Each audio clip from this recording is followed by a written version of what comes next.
Well, couldn't help myself, could I? This is the Citizen Aqualand JP2007-17X. It came out in April 22 for the European market only, and today I'm going to review it. But first, let's do some unboxing. Hey, what's up guys, Giacomo here. So I couldn't help myself, and for some reason I had to get this limited edition Citizen.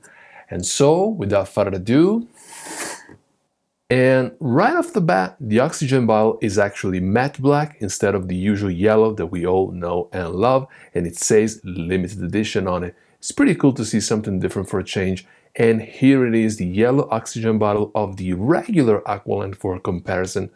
Other than the color, they're pretty much the same. So what else is there in the box? The operating manual, and one of the few that I've actually read. It is useful to learn how the various functions of this watch work. Not exactly intuitive with all those button combinations. In the box we also find the wetsuit extension. Not that I'm going to actually use it, but at least I have a spare buckle for replacement, worst come to worst. So the proper way to open this is holding the bottle vertically, otherwise the watch might just fall off, like so. And here it is, the green dial Aqualand. I actually like it when the watch case is wrapped in plastic. It shows care even though we're dealing with a reasonably priced piece here.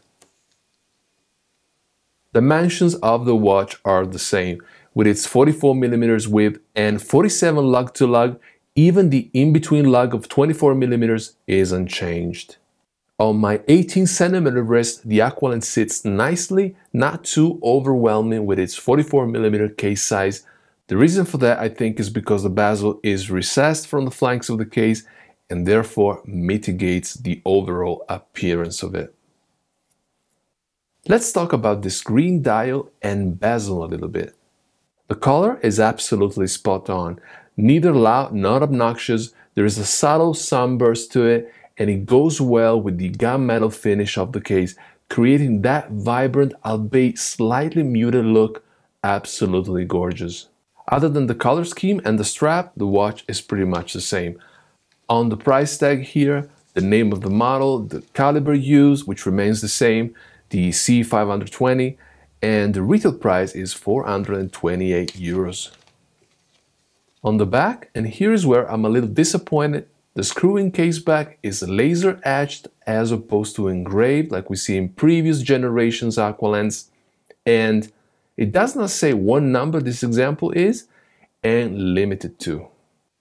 200 meters water resist, and interestingly it says here base stainless steel, which is kind of weird considering that the rest of the case should also be steel. One major improvement is the strap. It is way softer and flexible compared to previous generation, which was a bit of a nightmare.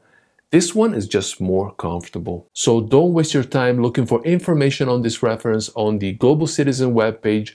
It is not there. This watch was made for the European market only. On the Italian Citizen webpage one can see them all.